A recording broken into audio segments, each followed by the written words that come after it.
What's up, everybody? Welcome back to Structure. I'm H. This is E. Only on And Sundays. today we're talking about Dexter's New Blood, episode 2.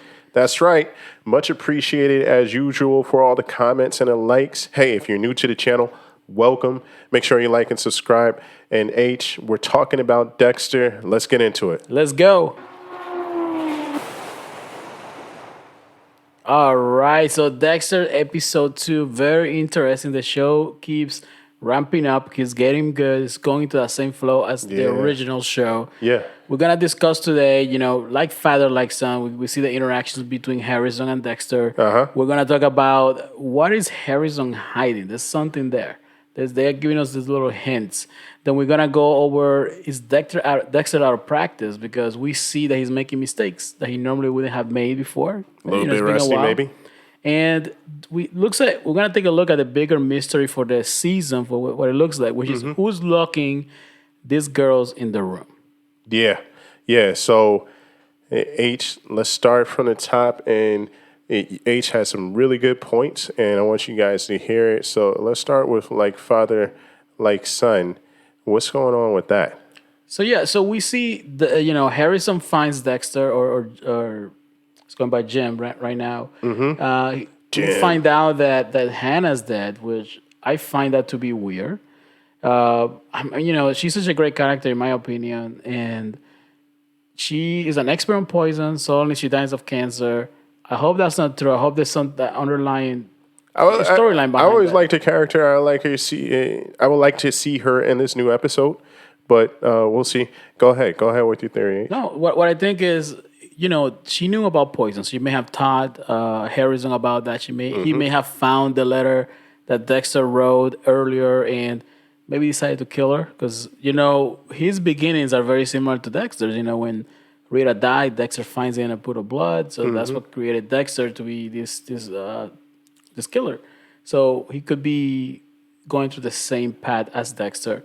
So maybe he did something to Hannah. Maybe he escaped and Hannah's looking for him. We're gonna see her later on, maybe at the end of the season as a So cliffhanger. you're saying that he has the same origins as Dexter, Yep. but not the same tendencies as his sister pointed out. He is more social, and he has a way about him. He has a wit about him, which is different from Dexter. And I think that your points are correct. I think that they added the additional, likability and intelligence, which we'll get into, to throw us off the scent a little bit. But I think that he has some similarities to Dexter for sure. Yeah, I mean, we see that we have that same origin story. He finds Dexter. We know that he can lie just as good as Dexter. So there's definitely they're hinting at something. There's gonna be something a little more there, a little deeper. Which brings us to what do you think Harrison is hiding? Wow. So Harrison comes in and he immediately catches on to things, right? So he doesn't skip a beat when Angela, the girlfriend comes in and she sees that Dexter has a new son and she's a little bit uncomfortable and she's starting to question him. Like you can see that from the jump.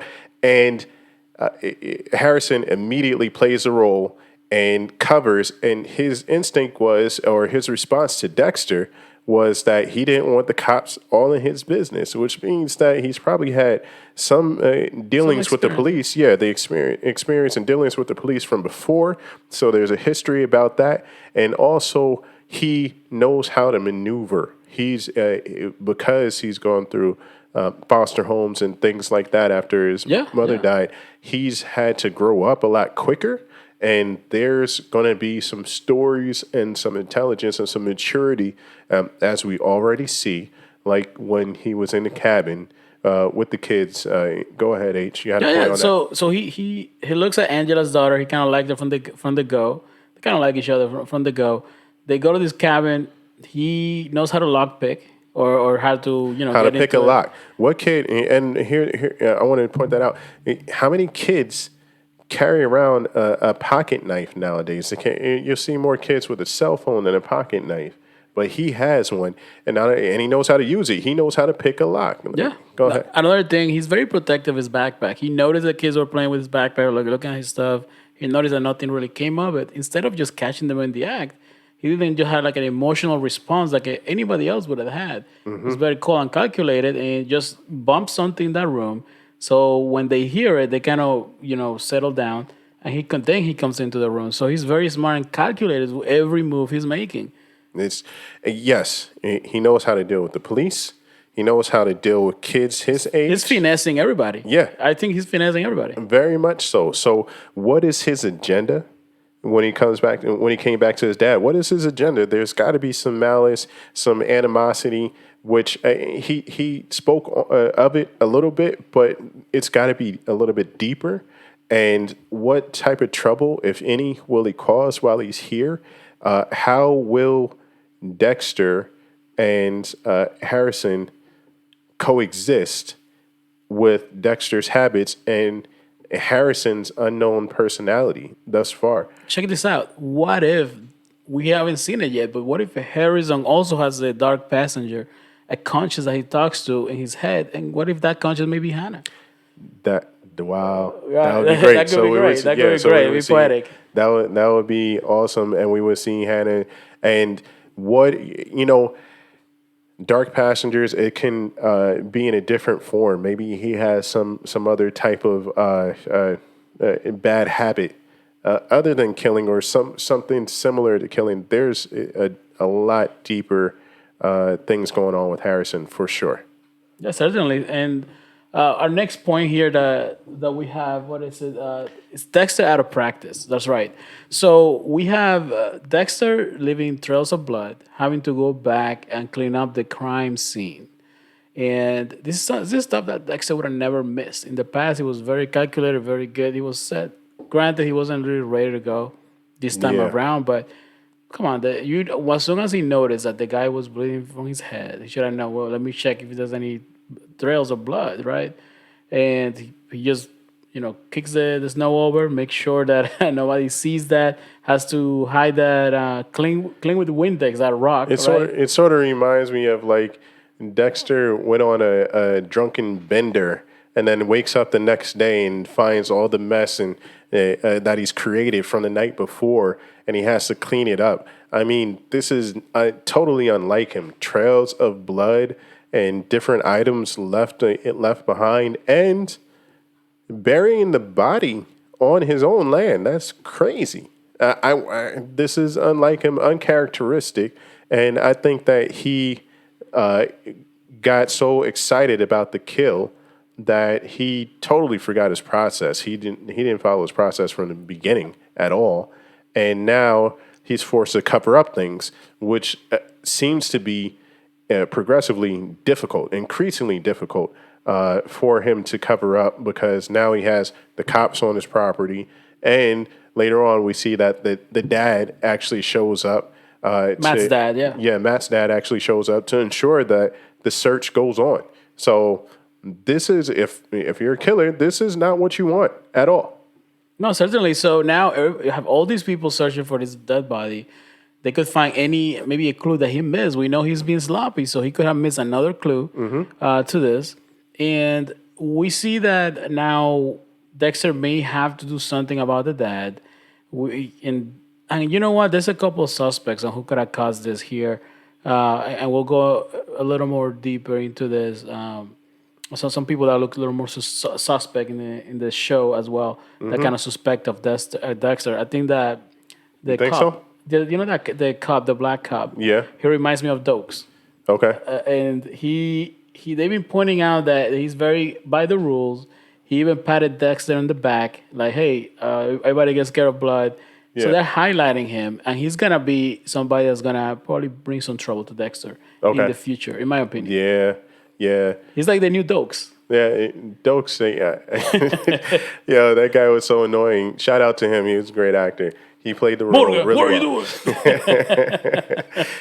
He played his role really well. I was like, yo, why don't you just kill that guy? But he got a very, very bad ending. Yeah, so Dexter is out of his element. Clearly, He hasn't followed his process. He has a dead body on his property. He has the police literally walking his entire property. So I would be stressed out. I don't know how he's playing it as cool as he is. But obviously, we're going. This is just the beginning of the trouble that he's going to get into, and that he sees. And real quick, I want to know what everybody else thinks out there, because there's a girl that we see throughout Locked in the hotel room. yeah, locked in a room. And who do you guys think locked her in there? Is it the billionaire? I mean, that's the obvious person, or is it somebody else? I think when they give that little sneak peek, or not a sneak peek, but they show the guy's eye. It looks like Matt's dad, in my opinion. It could be because you gotta look at Matt's. Angela mentioned at one point, and I think that scene came after. She mentions, we tried to reach you for a few hours. We're gonna reach you. Your son is lost. Why are you not available to pick up a call, right? Yeah. So that makes us a little bit suspect into this. Yeah. He is very well acquainted how to get people out of trouble. Uh-huh. So he could be, I think he's my number one suspect. You know who I think it might end up being because they want to swerve the whole thing? Yeah. That new deputy, the new cop that's there, that's a little annoying. The one that was playing with the DJI drone. The drone, he's a little extra. that crashed the drone. He's a little loopy. But he might end up being the big bad killer or serial killer for the town. Since there's all these missing girls around town. From an author's perspective, that would be a great way to mislead the public and throw them off the scent. So I wouldn't exclude him, but I don't think so. And it hurt me when I saw him crash that DJI drone. I have one myself, and oh man, if you ever bought a drone, the expensive ones, and flown it, it's like, you have X amount of money flying at any time, and yeah, it hurts if it crashes. So, but anyway, getting back on topic, I think that it is either Matt's dad or it's the billionaire. I think that's going to be the obvious explanation. It is going to be the billionaire because, well, both of them do have money. One has more money. So, we'll see. Yeah, it's gonna be interesting. If he's Matt's dad, he's gonna have to prove it against the whole town, right? Mm-hmm. And Dexter's only gonna be there, has been there for a little while. If he's the billionaire, this guy has resources. Yeah, that's what I'm talking about with money. You're gonna need money to set up a room like that and do all of this and that. So it's definitely down to those two. Yeah, that's it. They gave a few clues with the billionaire by him mentioning that the young people look at things a little bit different. Mm-hmm. He's already had encounters with the youth of the town in the last episode. They are making him into the obvious villain. Go ahead. They're giving us like all these different ways where this could go. But my money's on Matt's dad. Yeah, you know what? And you have to bring up another point because Matt's dad did seem to have a sense of entitlement. When he wanted everybody to continue to search for his son, it's like, I did this for you, I did that for you. I don't know if that's misplaced or not, but it sort of seems a little bit different, and maybe that carries on to other aspects of his life. So maybe that the makings of a good serial killer? Maybe, but we'll see. Hey, listen, we're going to be with you every episode throughout this season, new season of Dexter. So make sure you like and subscribe. Keep it locked in for the new videos that we release. We got a lot of stuff coming out, real cool things, different things. Yeah. And we're doing upgrades, so the look of the show is gonna keep changing, and we're gonna keep upgrading. Thank you so much for sticking with us. Give the video a like, give it a subscribe. Yeah. Thanks for all your comments that you already have given. And so many. And like we always say, we read them all, or we respond to them, and we just enjoy the conversation. So keep it coming. And until the next episode, I'm E, and this is H, and we are Unstructured.